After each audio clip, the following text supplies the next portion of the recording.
Low pressure na si 91W, bagamat bahagyang lumakas ang kanyang outer circulation, inaasahang magre-realign na ito mula ngayong araw o this weekend habang nasa karagatan ng West Philippine Sea. At si 92W, nagkakaroon na ng dual banding, bagamat disorganized pa ngayong araw, pero posible pa nitong buong weekend ay maaari pa itong lumakas according sa lumalabas na mga extended forecast. Kaya ang kanluran ng bansa, kabilang pa rin ang Metro Manila at ilang bahagi ng southwestern ng Luzon, Mimaropa, west portions of Visayas at Mindanao, patuloy pa rin na makakaranas ng ulan at ang ibang bahagi ng Southern Luzon at Eastern Visayas at Mindanao dahil pa rin sa developing o patuloy na developing ng monsoon trap, lalo na may dalawang low pressure area na pumapagitan dito.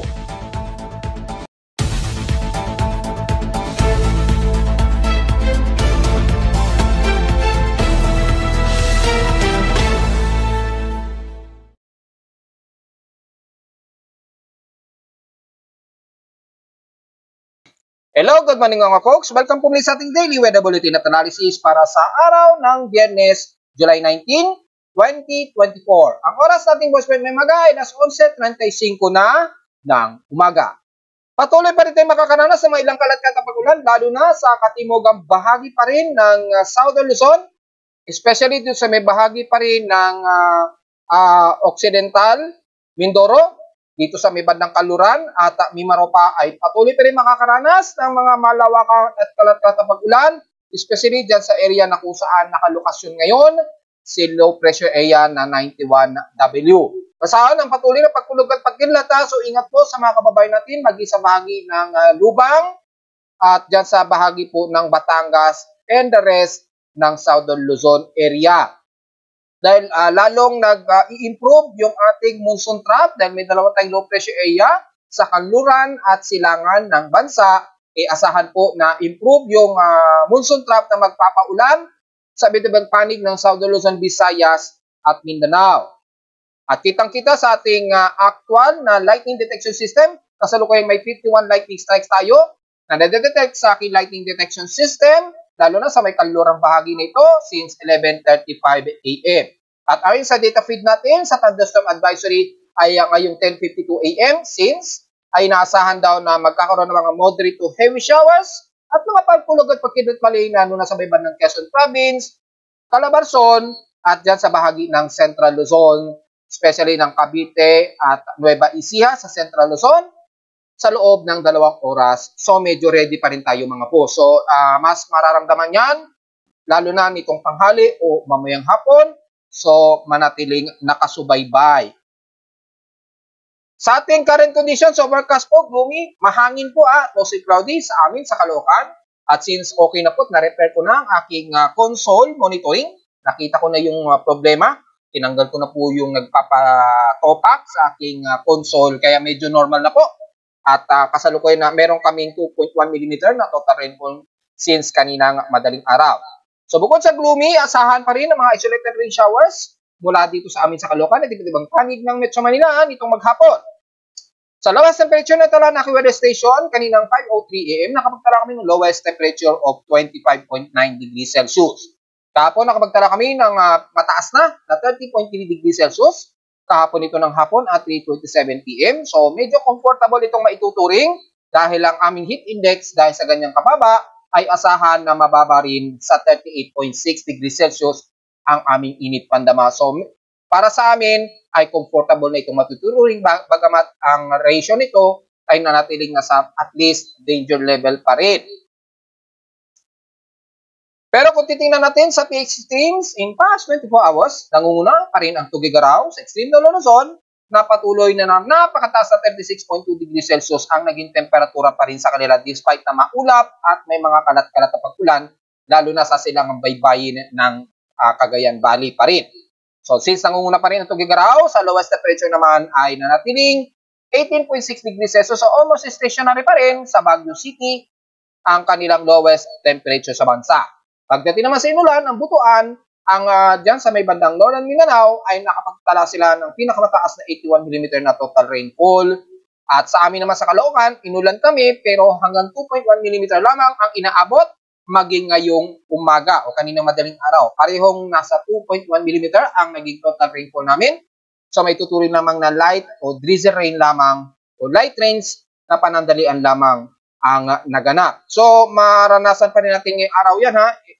Ngayong araw ng Biyernes, ang magiging partially cloudy at mga ilang kalat-kalat pa rin na mapag-ulan.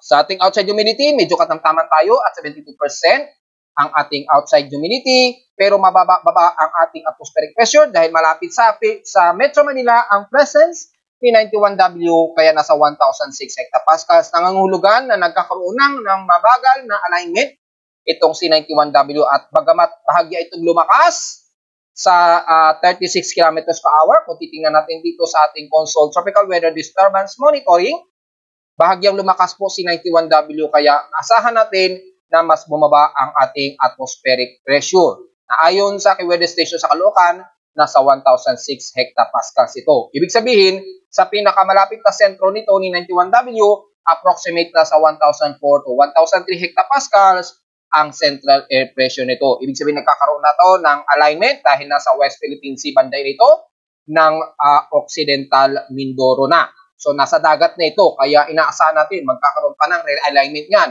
Binanggit ko na nga po, since noong isang araw pa. Hindi po tayo nagkakamali ng ating analysis. So, bagamat ang ating outside humidity, bumaba ng 3% since last hour at ang ating atmospheric pressure, steady ito since last hour, ay ang ating high tide and low tide status, kasalukuyang high tide po tayo.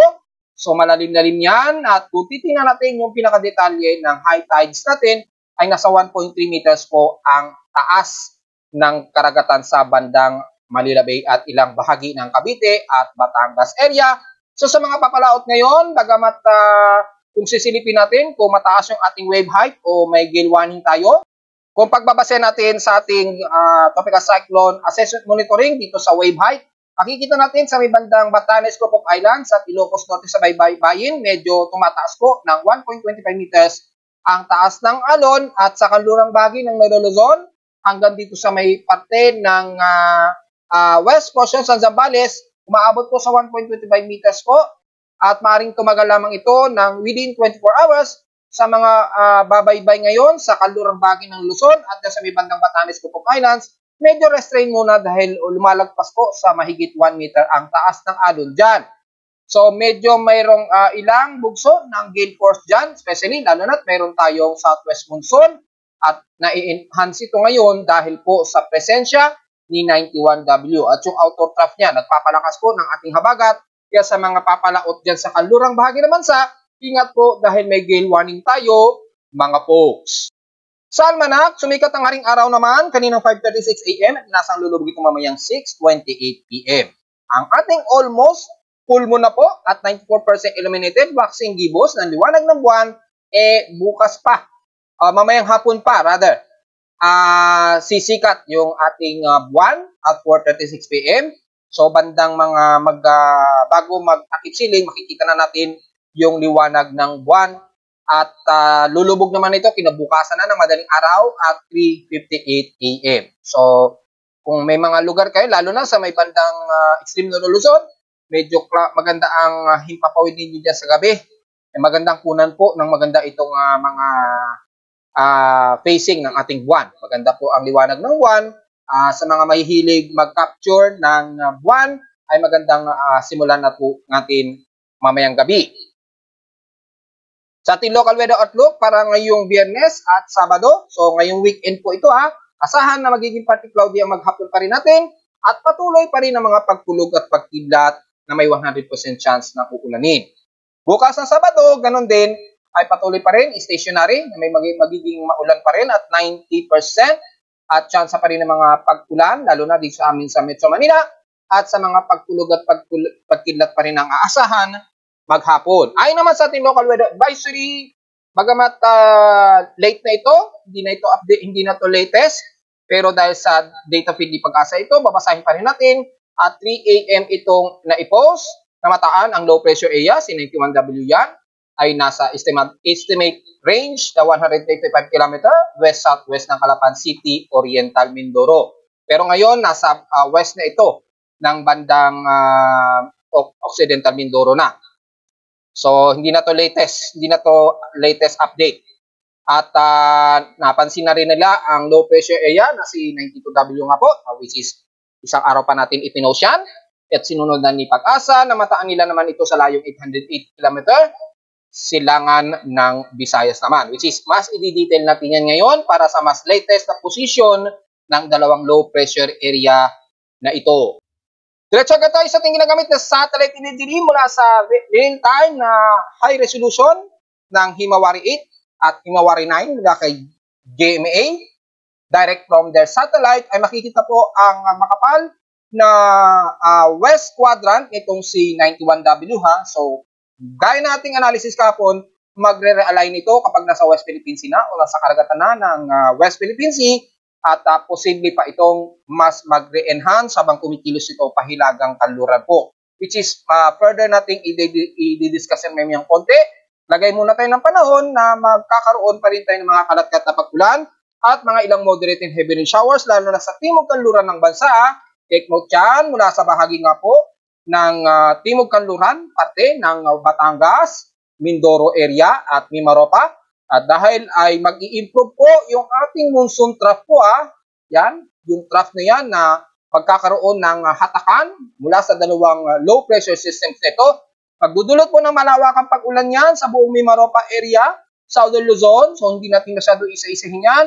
Paghandaan na lang ba po sa mga kababayan natin mula Southern Luzon, damay na ang Bicol region kabilang na ang Visayas at Mindanao area. Ibig sabihin po yan, napakamalawak po ang mga cluster ng mga trough ng monsoon trough na ito sa buong Southern Luzon, Visayas at Mindanao. So, hindi natin masyado isa-isahin dahil alam na po natin ang ibig sabihin yan, magiging malawakan po ang kalat-kalat na pag-ulan, lalo na sa buong kanluran ng bansa.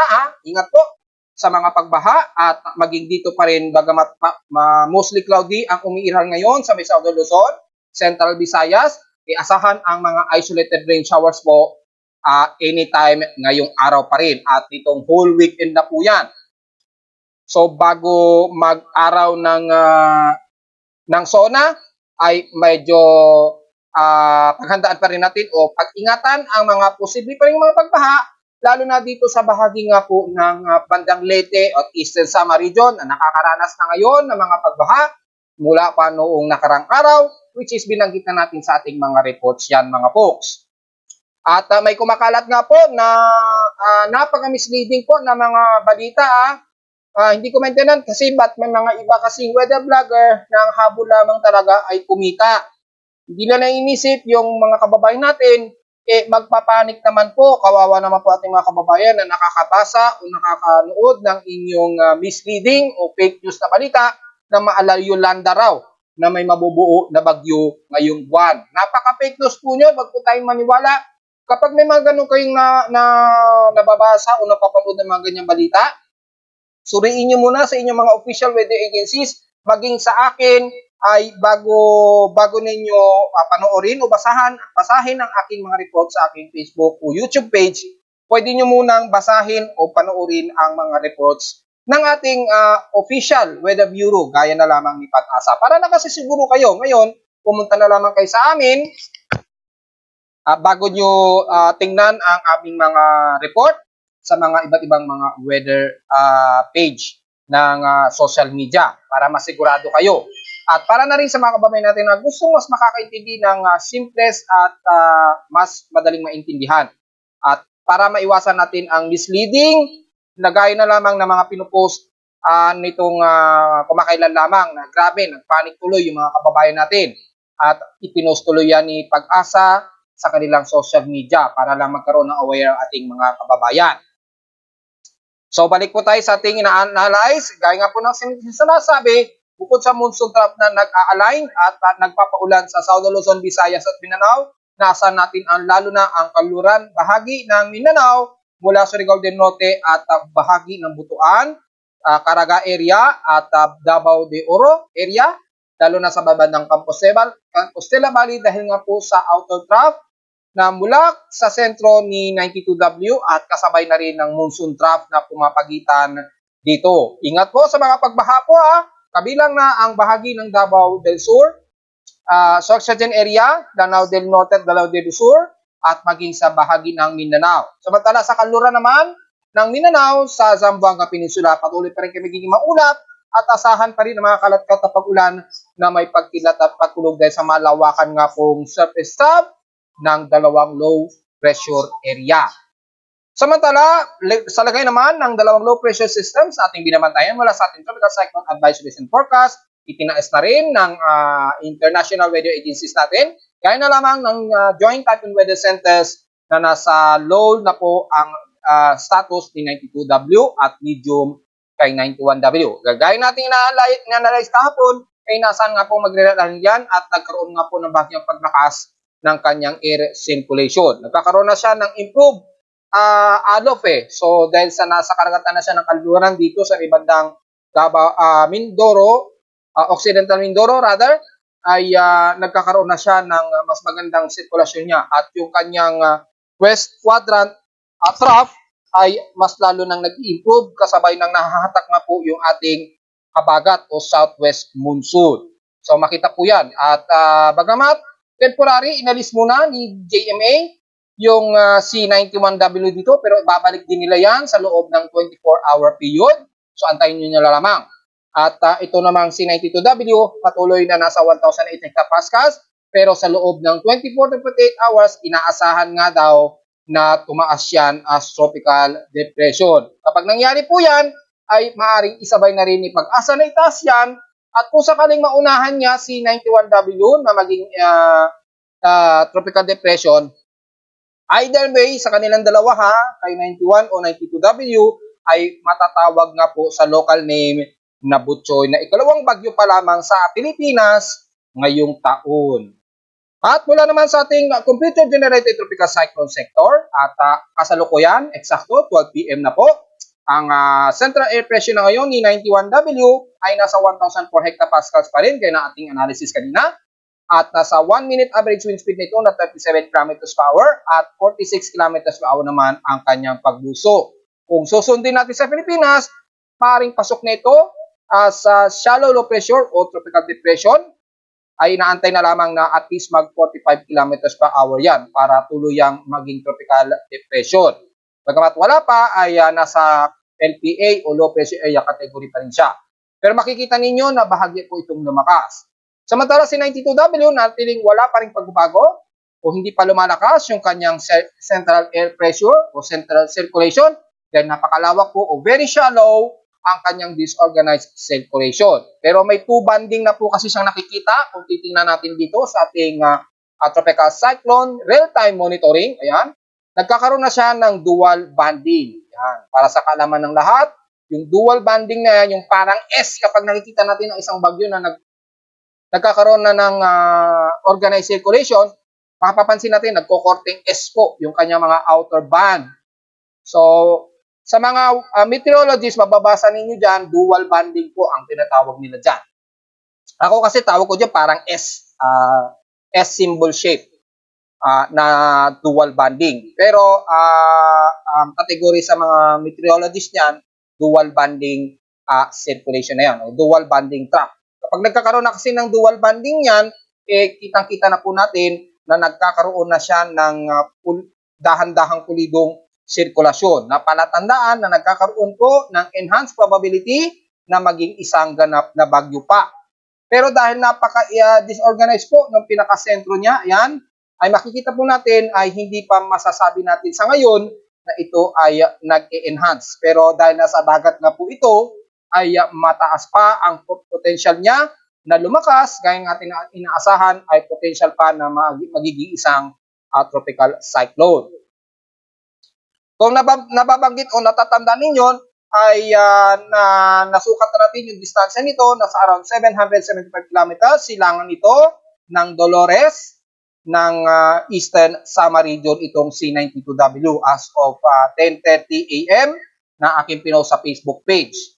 Malamang ngayon medyo umurang na siya ng konti pero approximate since 10:30 ay yun po ang pinakadistansya niya mula sa silangan nga po ng Visayas. Samantalang ito namang si 91W Na-post ko na rin sa aking Facebook page, pero nasa around 109 kilometers ito, kanluran ito ng Mamburao, Occidental Mindoro. So nasa karagatan na po ito ng kanluran ng Mamburao, Occidental Mindoro.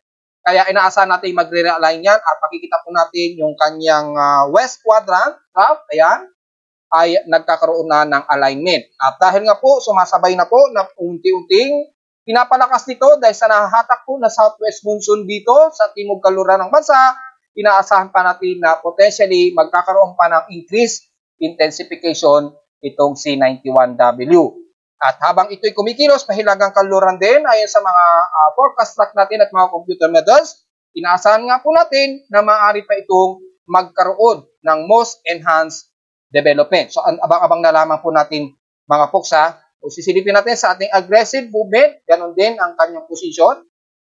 So, ganun din.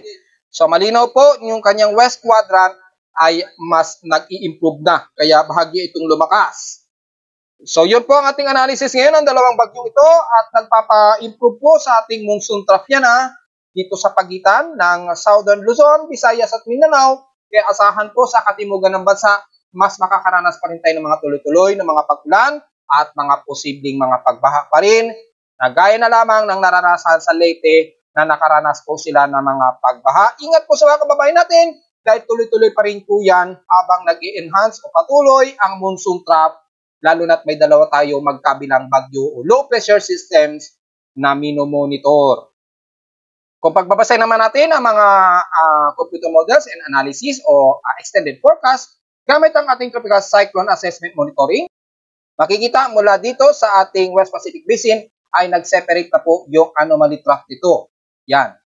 So patuloy na po at humiwalay na, asahan na natin ay pulido na po ang dalawang low pressure systems na to. Inaantay na lamang natin na magkakaroon ito o sino sa kanilang dalawa ang unang magiging tropical depression ha. So patuloy nating babantayan. At mula sa ating global spectral model, makikita natin itong C92W ay mukhang aabot pa sa araw ng SONA, yan, sa Lunes. At makikita natin, nandito na ito sa may bandang hilagang silangan ng Northeastern Luzon, yung inaasahang posisyon.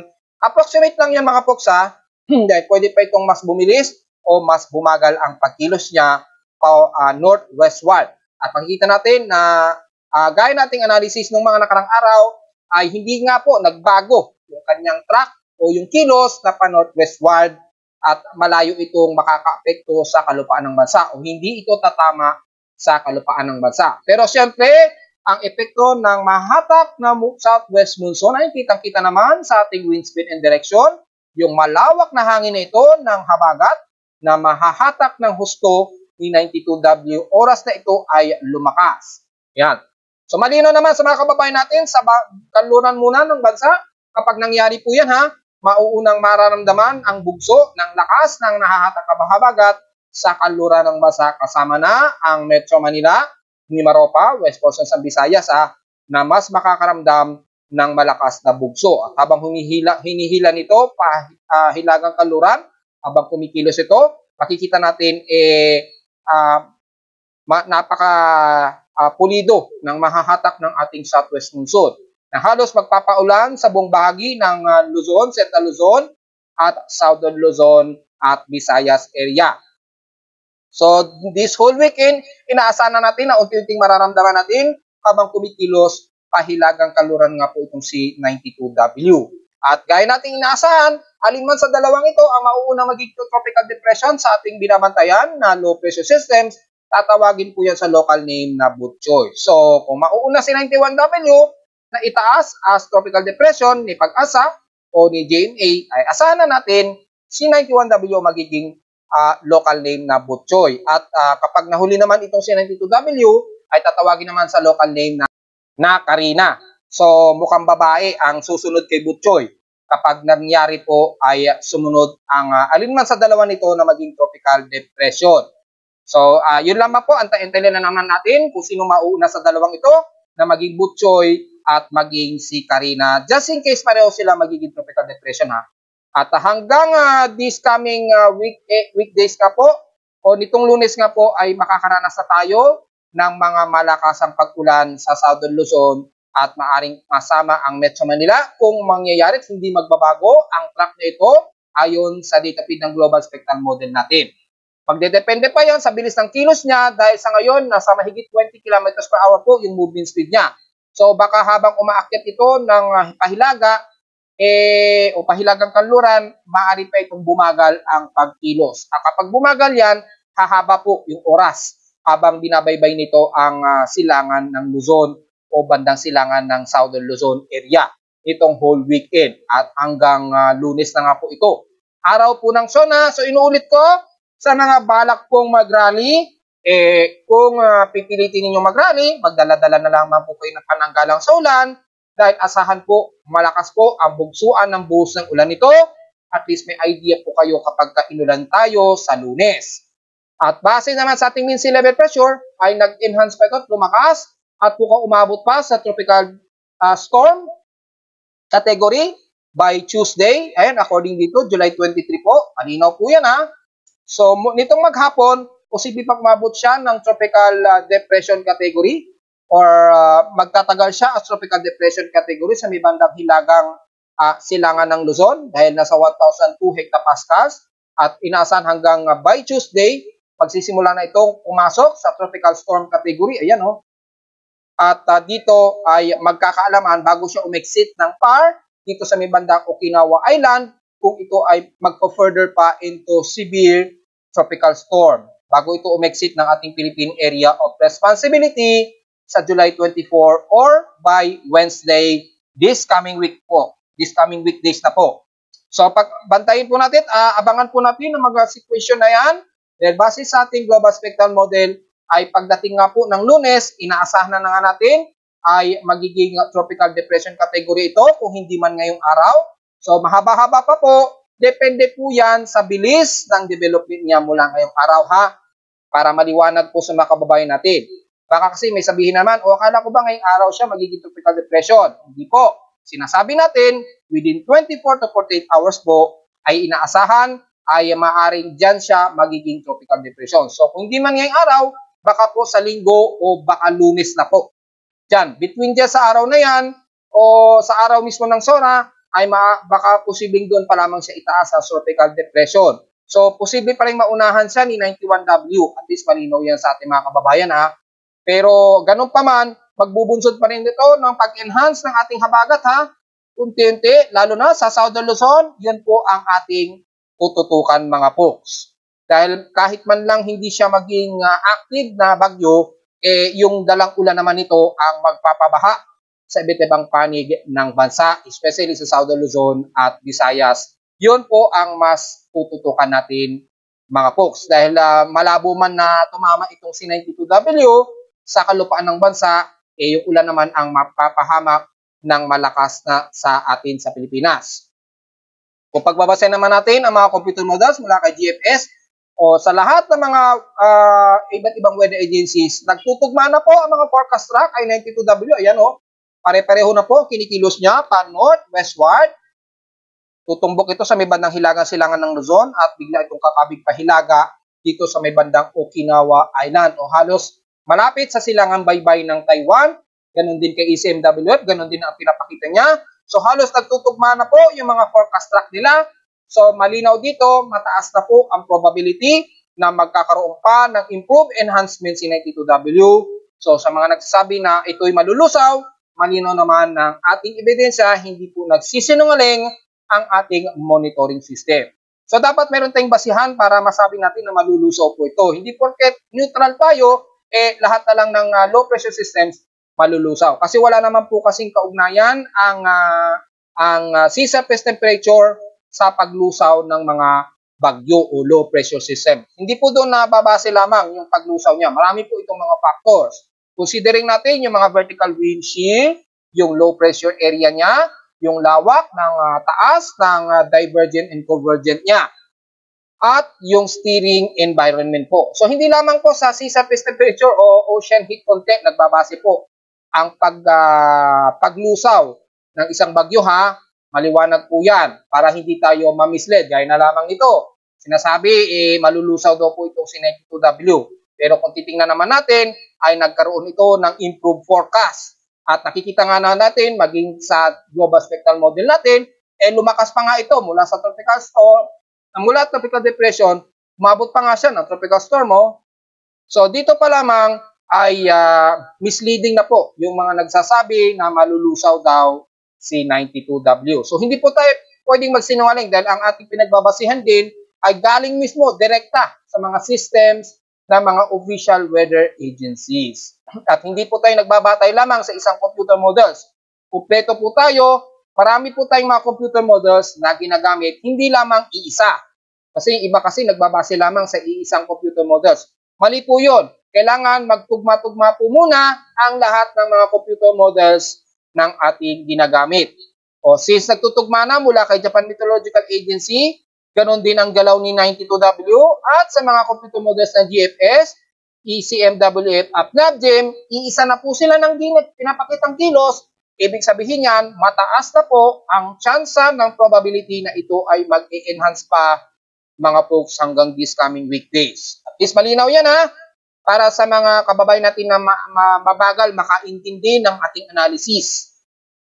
So at least nasisiguro natin na hindi nagbago po ang pagkilos ni 92W na pahilagang kanluran na gaya ng pinabubulaanan ng iba na magbabago pa raw ito. Well, kita naman natin, hindi po nagsisinungaling ang ating analysis na hindi naman siya nagbago, na natiling northwest talaga ang magiging kilos nito at walang ipinapakita na ito ay tatama o maka-apekto sa bansa bukod lamang sa monsoon o southwest monsoon o habagat na mahahatak nitong si 92W. So malinaw yan mga folks. Samantala sa ulat lindol, nagkaroon ng malakas na paglindol Base dito sa ating seismograph, umabot po sa Pilipinas according sa aking seismograph nitong 10 o'clock. 10 o'clock ng nitong kanina lamang. Magnitude 7.3 po ito. Kung susukatin ninyo, ayan po yung primary. Yan para maintindihan ng mga kababayan natin, ayan po ang naging primary. Ay mali. So, naging primary, yan. At secondary. Since teleseismic ito, kaya malawak, makikita po, nag-pink yung area na ito. Ibig sabihin po yan, teleseismic po yan, o ibig sabihin, malayo po sa Pilipinas. At kung titingnan naman natin sa International Seismic Network, malinaw naman po na ito ay malayo sa Pilipinas at nagkaroon nga ng magnitude 7.3 kaninang 9:50 AM ito sa Chile. So halos ilang minuto rin bago nag-arrive sa amin sa Caloocan. Mga halos 8 minutes o 9 minutes po bago nag-arrive sa Caloocan. Ganyan po katagal yan. Dahil napakalayo po kasi. So 9:50 AM ang oras sa Pilipinas. Nagkaroon ito ng magnitude 7.3 sa Antofagasta, Chile. May lalim na 128 km ang epicentral depth at magnitude 7.3. Unang pinakamalakas na pagyanig na po ito sa Southern America o sa South America ngayong buwan. Probably, kung titingnan natin dito, na nakapagtala ng magnitude 7 plus na pagyanig. At inaasahan pa rin ang tuloy-tuloy mga aftershocks. Ingat po kung may mga kababayan po tayong nakatira dyan sa bandang Antofagasta, Chile. O sa paligid nito sa paligid po ng Chile at Paraguay, yan, at Bolivia, inaasahan na mararamdaman nila ang pagyanig. Probably, mga moderate po na structural damage ang posibleng magkaroon ng creation nito magnitude 7.3 nito. So, alamin na lamang po natin sa mga news mula sa South America ang magiging assessment kung ilan ang mga naging damages kung sakali, mga folks. Ang magiging kagandahan na lamang nito, medyo malalim po yung epicenter depth. So, hopefully, walang masyadong malaking structure na nagkaroon ng damages. Samantala, sa Pilipinas naman, mula sa data feed ni PBOX, ay so far, kaninang 12 AM, wala naman nakikitaan tayo na magnitude 4.0 pataas na mga pagyanig. Pero marami naman na po ang ating mga pagyanig ngayong araw sa Pilipinas. Kaya kung titingnan natin ang total earthquakes natin mula sa ating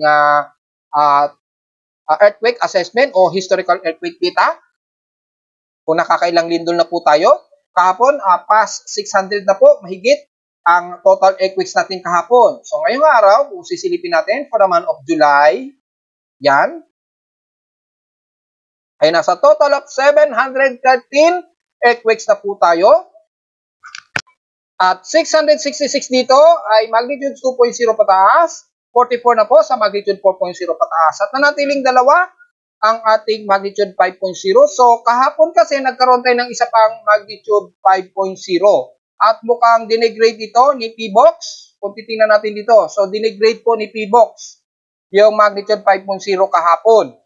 At kung ma-recall natin, kung maalala natin, nagkaroon tayo ng magnitude 5.2 sa Marilatag, Surigao del Sur. Pero sa hindi may paliwanag dahilan, bigla pong dinegrade ito ni P-Box. At kung babalikan natin yung pagyanig ay nasaan na yun? Balikan natin ha. Ay dinegrade po ni P-Box sa magnitude 4.1 ang pagyanig sa Marihatag, Surigao del Sur. Kahapon po, magnitude 5.2 po ito eh. So ngayon ay binago nila at pinababa nila sa magnitude 4.1 na lamang yung lindol sa Marihatag, Surigao del Sur. So nanatili pong dalawang ating magnitude 5.0 pataas at nasa total of 713 ang ating total earthquakes. At nanatiling isa po ang ating magnitude 7.0. Hopefully, wag na pong madagdagan yan. Then, napakadelikado naman po ang ganyang malakas na paglindol. So, yun lang pa po total earthquakes natin ngayong araw for the month of July hanggang sa kasalukuyang nire-report ko dito ngayong araw ang total ng lindol natin sa bansa. At narito naman ating 3D weather forecast para sa araw ng weekend o ngayong Biyernes, July 19, 2024.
Hanggang dito na lang po ating daily weather bulletin at analysis para sa araw ng Biyernes, July 19, 2024. Huwag pong kalimutan na mag-like, share, subscribe po sa ating YouTube channel. Visit lamang anytime sa ating website at www.pimoweather.com para sa mga detalye na gusto nyo malaman na hindi natin isama ngayong umaga sa ating report at visit lamang sa ating webpage para sa gustong malaman ang real-time events mula sa ating weather station sa Caloocan at bukod sa ating monitoring sa tropical cyclone probability at sa mga data feeds mula sa iba't ibang weather agencies. Maraming salamat po mga folks and happy weekend po sa ating lahat.